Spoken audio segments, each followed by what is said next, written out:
Welcome back to the Positive Podcast. Jacked up, fired up, and ready to rock and roll on this beautiful Sunday. Watching a little bit of the Masters, and man, there's something about Jim Nantz on a Sunday that I absolutely love. It gets me jacked up, it gets me fired up, and I'm going to pass this fired upness, if that's even a word, on to you. Hey, if you subscribed to the YouTube channel yet, I've got 175 or 176 people. Not a lot of people over there, but I'm just slowly but surely trying to build. If you haven't subscribed to that, do me a favor, run over there real quick, hit pause, run over there real quick, subscribe. All the interviews are going to be on there. This video will be on there. And it's a great place to find a bunch of motivational stuff. But today, 7 rules of life. Now, I don't even know where I came across this, but when I read the 7 rules of life or wherever this post came from, it blew me away. I'm all over it. And you know how I love my lists, right? I mean, the lists get me jacked up. Let's get into it. Number 1, make peace with your past so it won't screw up the present. Man, how important is that? Like, all the things that I put in my book, if you haven't bought the book, we're on Amazon, grab that book or email me, jeremy@jeremytodd.com. And I talk about some of the things in my past that, I kind of carried around as baggage. I've had it around my neck and my back and for years and years and years. And I finally been able to release that and drop that weight off. You ever see I'm sure you have the show, The Biggest Loser? When they lose all this weight and then they put that weight back on and they have to like walk around the track or walk a mile or something, and how much heavier it is. It's unbelievable how much that actually weights and holds you down until you actually get that released. So important for number 1, make peace with your past so it won't screw up the present. It just allows you to be more present. It allows you to not feel sorry for yourself, and that allows you to not hold grudges. And it just makes you so much more free and open to the opportunities that are right in front of you. Without dropping those memories or those bad things in the past, a lot of times you can't even see the opportunities that are right in front of you. Number 2, what others think of you is none of your business. Now let's read that one more time. What others think of you is none of your business. How awesome is that? It's interesting because we make that part of our business, right? We make that, oh, but what's so-and-so say? Or I can't do that because what will they think? What will my employer think? What will my friends think? What will my mom and dad think? None of that is any of your business because you can't control any of that. We say it over and over. You control the control. We'll control the mindset, right? And that's what we talk about with some of my clients when we do the mindset coaching is I can't control anything else. The only thing I can control is what I think about it and how I think and how I feel and how I get over things and how I react, how I wake up in the morning, how do I go to bed at night. I control the controllables. What others think of you is none of your business. It doesn't matter what they think of you. It doesn't matter what they think of your post. Believe me, and you know what the other truth is? Believe me, they're talking about you. Okay, let's just be real and be honest. Other people are talking about you behind your back, and they're telling you how stupid your idea is. Right? I mean, let's not sugarcoat it. That's reality. That is happening every single day. But who cares, right? It's none of your business. Let them think about it because all it is the haters. And the old Grant Cardone, the only quote, not the only quote, one of the only quotes I like from Grant Cardone is the closer you get to your goals and dreams, the more and more haters you're going to have. So again, that's a good sign when people start hating on you. Number 3, time heals almost everything. You got to give it time. Again, time heals almost everything, but you got to give it the time. If we think about all the things that have hurt us, let's just say even recently, then the last week, the last month, the last 2 months, last 6 months, I lost my job. I missed this opportunity. I didn't invest this. I got I got out of a relationship that was very hurtful. Time will heal that wound eventually, but you've got to give it time. You can't rush into the next relationship so fast because what happens is we end up carrying some of that baggage from a past relationship to the new one. And this could be for business opportunities. It could be for a new job. It could be, hey, I got screwed in my last job. I don't want to get screwed at this next job. That's reality. And that's very realistic. But we have to understand what is actually happening at that time.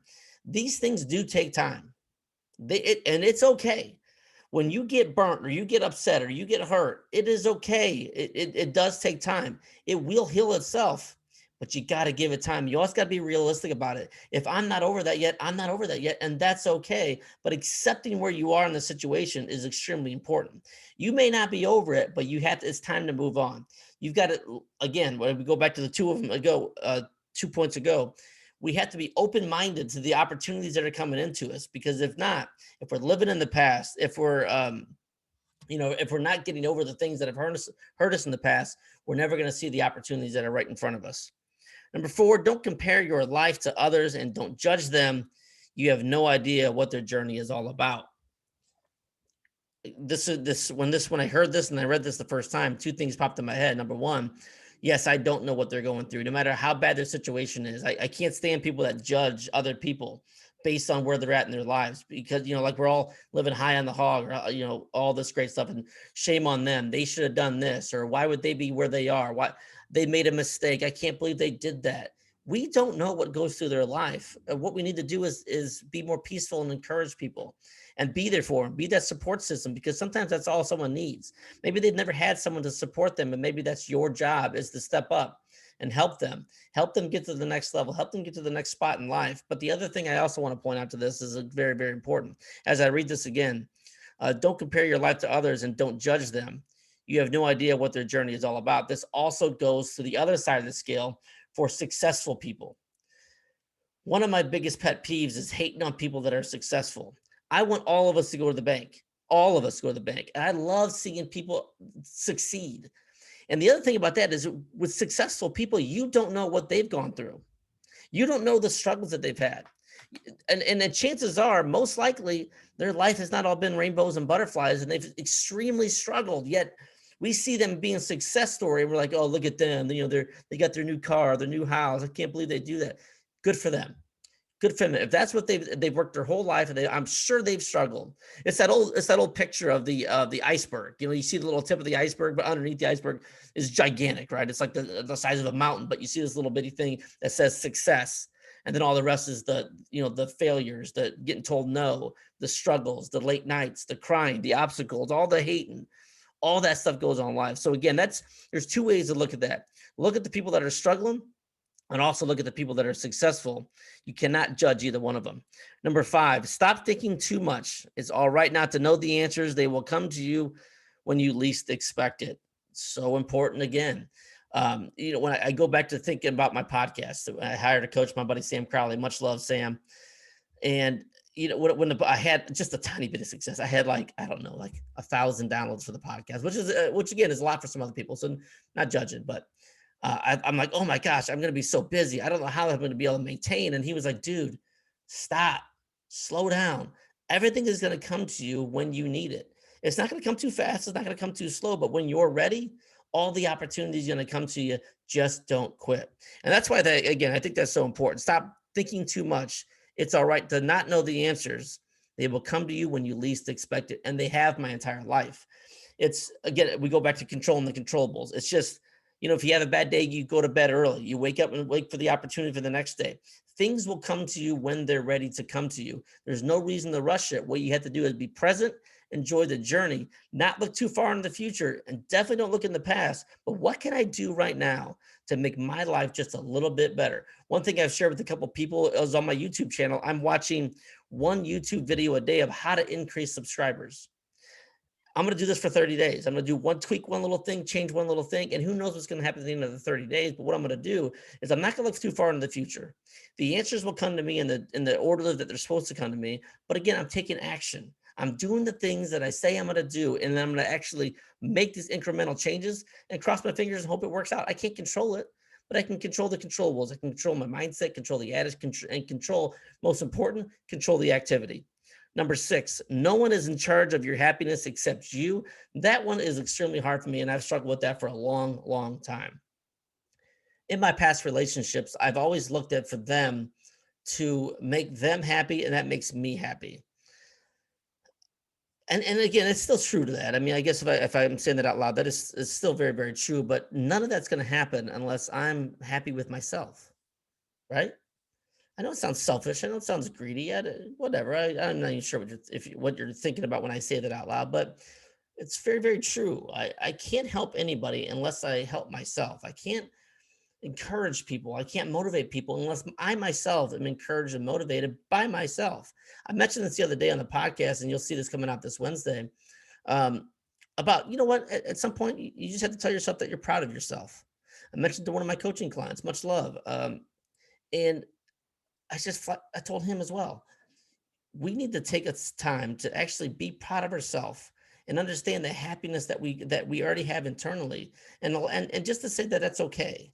I've come a long way in my life. I'm sure you have too. And it's okay to be proud of yourself. And that just goes so far with this number six. Again, no one is in charge of your happiness except you.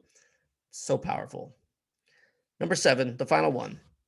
Seven rules of life. Number seven, smile. You don't own all the problems in the world. Attitude of gratitude, right? I mean, it could be way, way, way worse. I don't have all the issues and problems in the world. I don't, and I'm grateful that I don't. And then I'm also thankful, and I also think about all the people that have things way worse than me. It's that attitude of gratitude. Could things be better in my life? Absolutely, they could be better. I mean, my goodness, I could be living on a beach down in Mazatlan with my buddy Dave Steep. I mean, I could be all kinds of other places.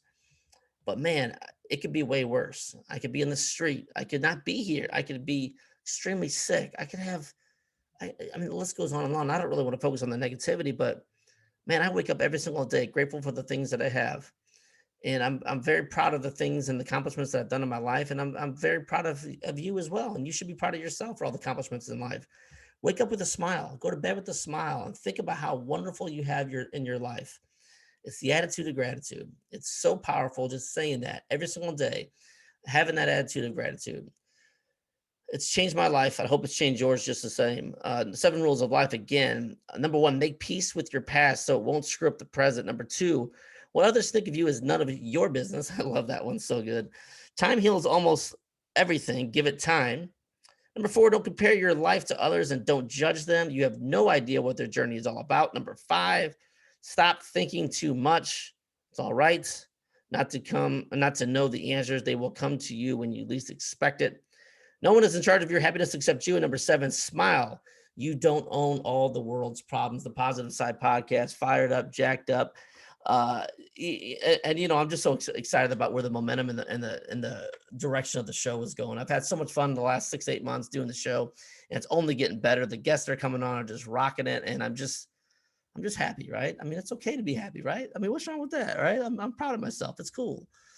Um, I don't know if you know, but I'm working with people one on one again, and it's changed my life. I've got a couple spots left open. If you're interested, reach out. Let's see if we're a good fit. Jeremy@jeremytodd.com. Let's set up that 30-minute power call. Let's see if we're a good fit. Hey, I don't know. I mean, maybe we're not, maybe we are, but it doesn't hurt to actually reach out.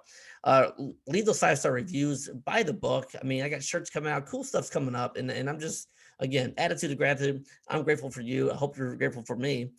Let's rock this. Let's have the best week ever. I say it on every single episode, and I mean it from the bottom of my heart. You've got greatness within. Like always, this is the positive side.